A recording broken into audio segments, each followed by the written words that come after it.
Hey guys, if you're new, welcome to my channel. My name is Jamie. I'll be doing some videos weekly, about every Friday, about my infertility stories, some of my pregnancies and losses, and what I've kind of had to do to overcome that in the past, and what my husband and I are doing to overcome it now. I still have a couple more videos I'll be uploading with my stretching video, and I have a few other ideas that I want to do, but this is about my first part of my infertility up to a certain part. I'm going to break this up in two parts because I don't want it to be overly long, okay? 2008 and 2009, I realized after like 6 or 8 months that pregnancy just wasn't going to happen. Didn't have really great insurance, didn't have a lot of money to really go see a doctor. I was just getting yearly checkups, and so I decided that I'd wait until I knew I was really ready to become a parent. In 2010, I went in for one of my yearlies, and the test results came back abnormal. Never have had it really before, so we went to a specialist that got some more testing done, came back and found out that I had high dysplasia, that were aggressive cells, and I had enough to be almost considered. I was borderline cervical cancer at this point. The doctor decided they wanted to do what's called a LEAP procedure, and that is where they burn a very thin layer around your cervix in the affected areas to try to burn off some of the cells. So it was an in and out procedure. Didn't really feel a thing. They numb you, and it was about a 6 to a 10 week healing time. If anyone's ever had a LEAP procedure done recently or in the past, you know that the burnt skin ends up shedding itself, right? So I had a little bit of uncomfortable points of the healing that weren't explained by the doctor from the healing time. He just said you'll be fine in 6 to 10 weeks. You can go back to doing whatever you're doing. The late part of 2010, somehow I got pregnant, okay? And it was scary for me because I never thought I could get pregnant. Obviously, they said when I did the LEAP procedure, it just kind of opened up some more. But also, I am not a regular person. I don't go every 30 days. I'm irregular, so that means I go anywhere from 32 to a 50-day cycle. And there's more issues that involved into that I find out later on down the road. But at that point, I didn't know what was really going on. I just knew that I had a very irregular cycle and that I had trouble getting pregnant. So then all of a sudden, I find out I'm pregnant.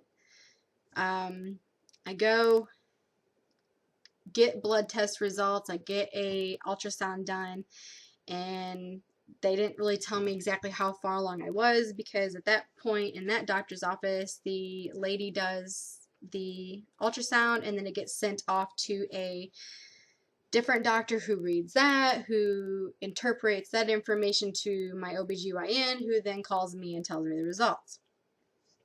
I found out I was 6 weeks one day, and January 9th of 2011, I started spotting.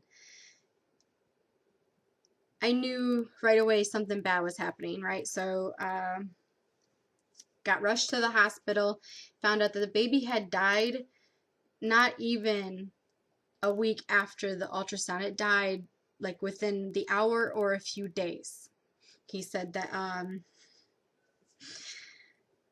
in the scariest moment in my life, I'm sitting here saying, you're telling me that this baby had died and it's still in me. Okay, this is going on like another 2 weeks since I've had the ultrasound, right? So it's still in me. It passed away. What now, So he said the best thing to do is either try to let my body pass it on its own, or if it doesn't do anything, then I would have to go get a DNC, and that's where they physically go in and they remove it all. I have a very loving family. I have a very smart sister-in-law who is in the RN, and I think she's actually more than that now in the field.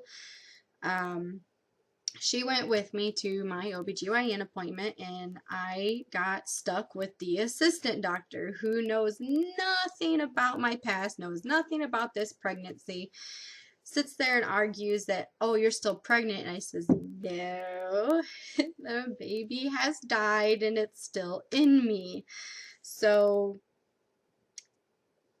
she said either I can let it go on its own and try to do this. And I said, after 2.5, almost 3 weeks, I think it's time we do a D&C or whatever.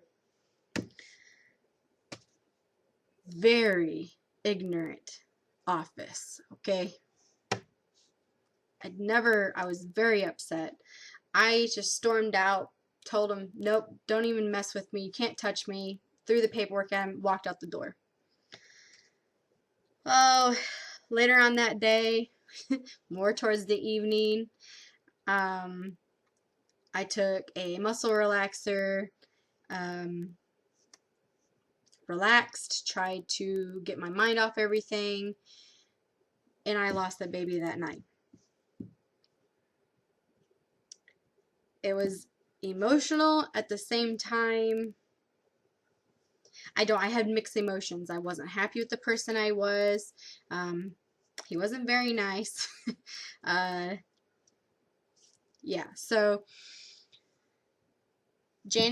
later on in January, really late January, early February, I moved down to Alabama, and this is still in 2011.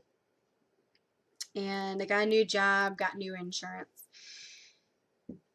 Went to go see a new OBGYN, and she has a really great field. She has amazing experience underneath her. She finds ways to fight things. She helps. She's just great, all around great. I love the office, love the people that were there. Went to go get another yearly because it was getting that time. I still had to do it every 6 months. Came back abnormal again. I was like, what is going on? First, I end up having a miscarriage, and then now the cancer, it could have been cancer this time. So I was what ifing everything to death, saying, am I going to have kids? What if this is going to happen? What if I had to have surgery and had to have a hysterectomy? What is going to happen now? So she came back and said, yes, the high dysplasia did come back. It's very aggressive, and technically you do have cervical cancer. And I'm on the brink of being depressed because I want a family so bad. I can see it. She said I can still have kids. She thinks the procedure that she wanted to do, which is called a cone procedure, and that's where they cut kind of like a cone, and then they come around the affected area. So she had to do like 2 or 3 cuts like that around my cervix and the affected area inside. She puts me out for this procedure, so I didn't feel a thing. It takes a lot longer to heal on this one. A lot longer than 6 to 10 weeks. But she explained everything for the healing process. She told me everything that could happen, everything that was possibly going to happen. And I had a lot easier healing time with that. Plus, being with my parents, it was a easier time for me, Got a mom who takes care of you, mom, who wants to be there for their baby girl, and then plus I was a lot stronger, emotionally I was a lot stronger because I felt, okay, it's not the end. I am going to be able to have kids, so I can handle this. I'm strong enough. I can do this. I've been through enough. I can do this again. So the healing process was a little bit painful, but a little bit of painful for a normal person is probably more. I have a high pain tolerance, which means I really don't feel pain until level 7 or 8 or even higher. So it was a little bit more painful in the healing process. Again, have to go every 6 months again for another pap smear. Have to get everything clear again. So that is what I had to battle for up to 2011. Now, this is what I had to go through. This is what, and still I did not get any answers at this point of really what is going on, except for that I knew that I was irregular. I knew that I have the high dysplasia that could still be aggressive, and just had to watch myself. But